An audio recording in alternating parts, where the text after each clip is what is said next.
Maha gang? It's your girl Maha the author, and I'm back with a new series of Read with Maha. I want to thank every last one of you guys for staying tuned to part 1 through 10 with Read with Maha. I did read my short story, A Savage Love She Can't Deny. If you did not catch that series, go ahead and click on the link down in the description bar below. I will have it pinned down there for part 1 through 10. Today I am starting a new book here, and it's The Youngin' Who Stole My Heart. The Youngin' Who Stole My Heart. This is basically a standalone. If you want to know more information on this book, I will pin it in the description bar below. But we're going to jump right in. Part 1 of The Youngin' Who Stole My Heart. Chapter 1, All Minds. Jasmine stretched her long legs out along the side of the tub. She grabbed her raspberry scented shaving cream and began to shave her legs in 𝐒𝐑𝐀𝐀𝐒𝐄. This was her weekly routine. Her babe was coming over, so she wanted to make sure she was on point. 30 minutes later, she finally made her way inside her bedroom. With only a see-through bra and matching thongs, she took her third shot of pineapple Ciroc to the head. Normally, in the evening, she would have been okay with a glass of Moscato, but tonight she wanted to be a little lit. So the Ciroc had done the trick. Hearing the car pull up probed her to look at the clock on her nightstand. It was 11:15, so he was right on time.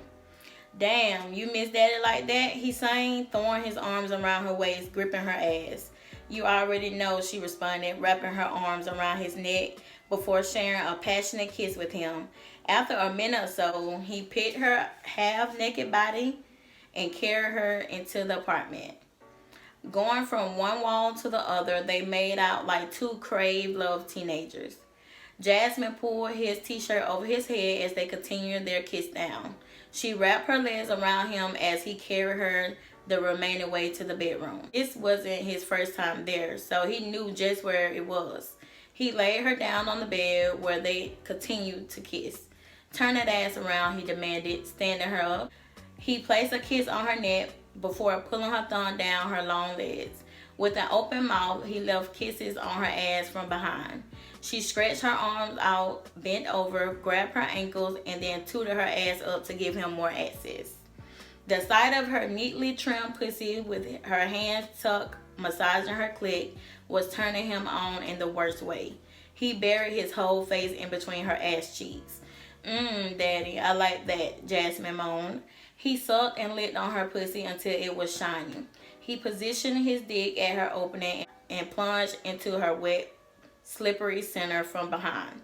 She was so turned on that she couldn't do anything but put her head down and enjoy the ride. "Brandon, shit," she moaned. It felt so good, but she couldn't take it anymore. "What you calling my name for, huh?" he asked through gritted teeth. "Because, she screamed as she tried to match his thirst. "Shit, that's what I'm talking about," he grunted as he continued to deliver deep strokes. He loved this shit. She was his escape from everything. Her pussy was so wet and hot, he knew he was almost there. With both hands gripping her ass, he pounded harder and faster. The veins popped out of his already hard dick. "Shit, Jazz," he moaned as he nutted all in her wound. That was good," Jasmine squealed. She wrapped her arms around his neck. "You know I'm addicted to that dick, right?" "I know that dope dick'll do that to you, though," he replied, licking his lips. She couldn't stand his ass sometimes, but he didn't lie. His dick was the truth and the best she ever had. "Hey, where my phone at?" Jasmine threw a mug on her face real quick. "You didn't have it. Why?" He started looking around to be sure. He came right over to Jasmine's afterwards, so he didn't even have to call her. He jumped up in a hurry and started grabbing his clothes to jump in the shower. This was his routine like clockwork. She hated giving Brandon her all. She wanted to believe their relationship wasn't only about sex. Her love was becoming stronger, and she didn't know how long she could keep doing the same old thing. "Aren't you staying the night?" she whined. "I feel like I only get to see you before and after work." Brandon huffed. He didn't feel like dealing with Jasmine's crybaby ass tonight. It was bad enough he had to deal with Nevaeh's nagging ass. He was hoping she was already asleep. At least that way he wouldn't have to talk to her at all. He stood up for a second time to go take a shower. I don't see why you taking a shower. You said you didn't give a fuck about her fat ass no more, right? She joked. Oh, well, you want to be a comedian now, huh? I ain't bathing for her. I'm bathing for me, old dumbass girl. Brandon knew Nate was going to be up when he got home, so he was hopping in the shower to defuse a situation from happening. Jasmine stood there and thought of a great idea. Tired of him playing her to the left, so she had something for his ass tonight. She grabbed her phone off the dresser. She sent text message, so it read, Jay, that dick was so good, baby. Baby, I want more. I miss you already. Let that bitch see that, she thought. Her and Brandon had been seeing each other for a year and a half and fucking for half of it. To her, she wasn't doing anything wrong. He came to her with all his issues, and she was there to ease his pain by the power of pussy. She knew he was sexually frustrated all the time, and Nevaeh wasn't handling her wifely duties. Even though Nevaeh was her best friend, she knew she didn't deserve a man like Brandon. Brandon loved Jasmine. He was addicted to her ass, just as she was to him. She was indeed gorgeous. She had long black hair, stood at 5'8", 155 pounds, pecan color skin tone, and a booty to die for. And not to mention, the pussy was scrumptious. The complete opposite from his wife, he thought. Brandon walked to the front door as Jasmine followed, completely naked. After one last kiss and he left, Jazz went back to feeling guilty about sleeping with her best friend's husband. That only lasted a minute though. He was like a drug she couldn't get enough of. Are you serious? A slight breeze woke Nevaeh up from her slumber. In the midst of darkness, she could see a glimpse of the lamppost from the street corner outside. She stirred in bed until her eyes popped open. Nay blinked a few times to clear her foggy eyesight. Once she focused her eyes to get a better look, she saw the sexiest hazel eyes she's ever seen, staring right at her. His stare was intense, and that sexy smirk plastered across his face could not be missed. She jumped up, wondering how he gotten into her house. He walked over to her, immediately pushing her back onto the bed. He pulled her nightgown over her head, exposing her curvy, naked body. His soft touch made her realize he wasn't wearing any clothes. The 8-pack he possessed gave her chills. He started kissing her deeply. From there, he trailed kisses along her jawline to her neck. She moaned loudly. His caramel-toned skin rubbed against her body, nibbling and squeezing on her breast as he puts 2 fingers inside her wet fold. Using the other hand, she reached down, massaging his rock-hard dick. His tongue gliding past her navel sent a tingling sensation through her body. Nevaeh's pearl was dripping wet. Every feeling in her body was reacting to him. Nay exclaimed as she felt his long tongue flickering her clit while still finger fucking her. Shit, yeah, just like that, she moaned. Just like that, huh? You like that shit, Nevaeh? He asked, bringing her to the most powerful orgasm she ever had. He jumped up, pulling her legs to the edge of the bed. She gasped when he entered her with force. The feeling of his big, long dick thrusting in and out of her tight, wet hole felt so good. Nevaeh's pussy juices flowing down her fold made his dick super slippery. She felt her pussy walls tightening around his dick while he continued fucking her. Oh my God, I'm finna come, she is, trying to control her breathing. Fuck, fuck, fuck. The constant alert from Brandon's cell phone woke her up before she could finish. It sounded off again for what seemed like the 5th time. Get up, Brandon, and cut it off, she blurted out, eyes still damn near closed and mad as ever. Brandon didn't respond, but then she remembered she'd gone to bed alone. She managed to get out of bed to look for the sound she was hearing. As she got up, she noticed a big-ass wet spot on the bed. My Lord, she whispered. Kayla should have never told Nevaeh her cousin Montreal was the new IT guy at her job. For months, she'd been dreaming about him almost every night. Kayla also told her the nigga done fucked so many bitches, even she lost count. She knew Kay exaggerated sometime, but damn, he was a youngin' too. Probably in his early 20s, she thought. He stood 6'2", muscular built, sported a low fade, and was fully bearded. Oh, let's not forget he had tattoos from his neck down to his waist.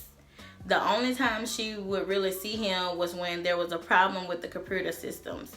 He would always stare at her with those pretty hazel eyes, making her body hot all over. Her thoughts ended when she heard the phone ring. When she heard the phone chime again, she walked over to the dresser and grabbed it out the top drawer.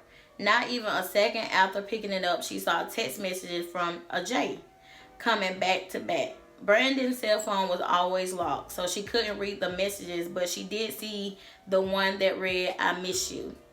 Why was this J person texting her husband at 2 a.m. in the morning, she thought. As soon as she stepped out the bathroom, she checked her clock. Brandon worked double shifts almost every day.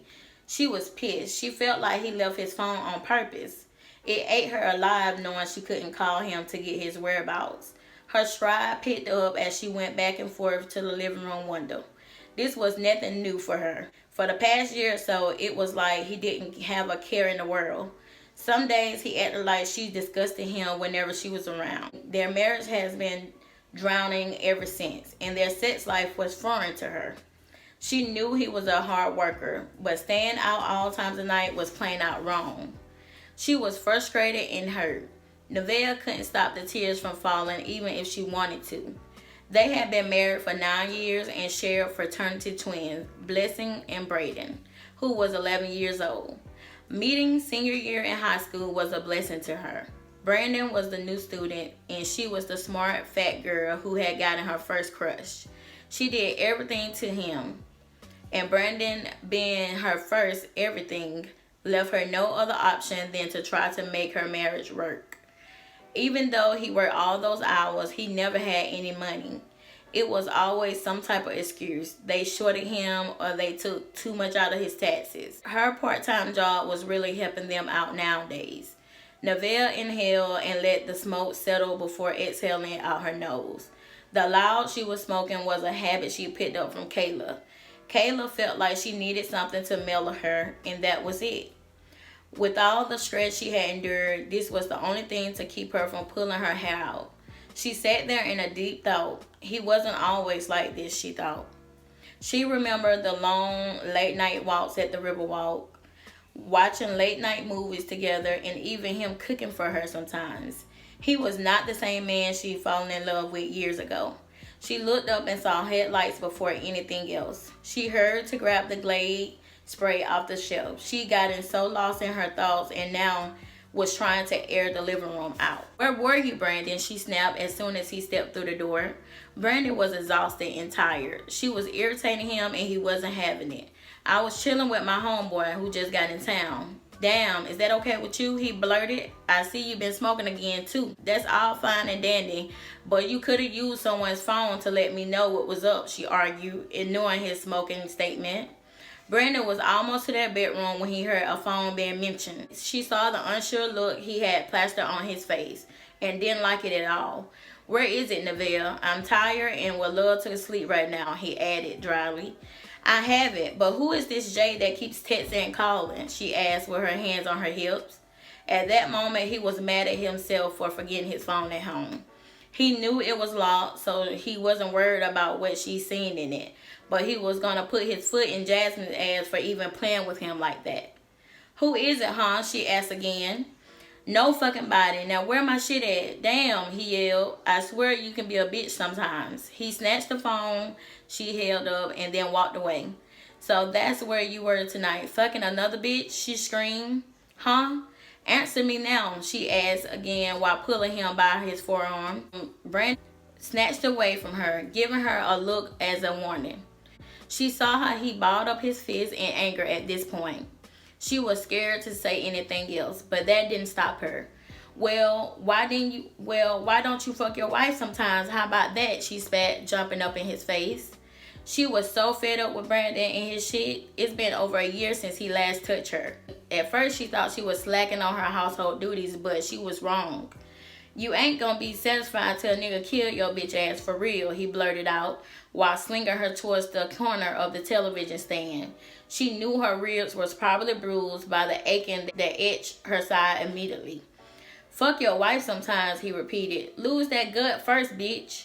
"How about that?" he yelled, squeezing her under arms fat.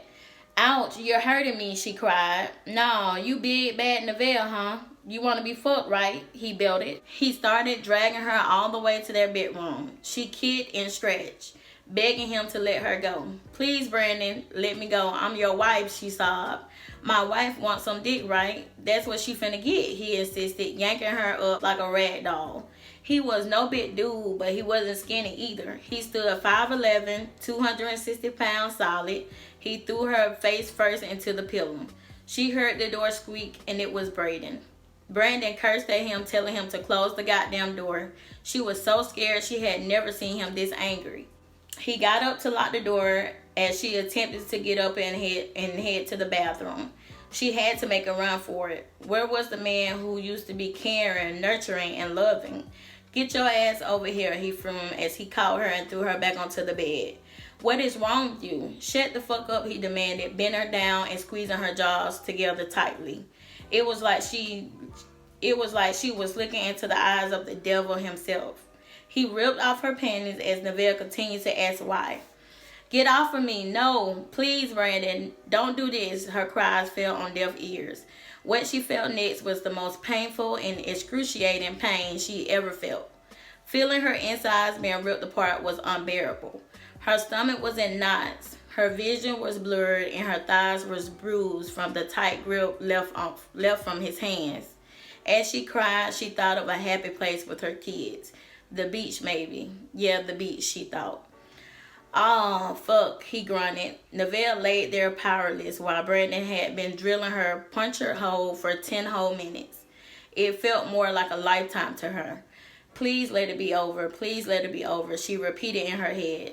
Her voice was completely gone from all the screaming she had done. She prayed for it to end soon.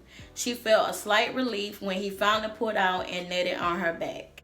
He wouldn't dare get her pregnant again, not because she wasn't a great mother, but because she wasn't it for him anymore.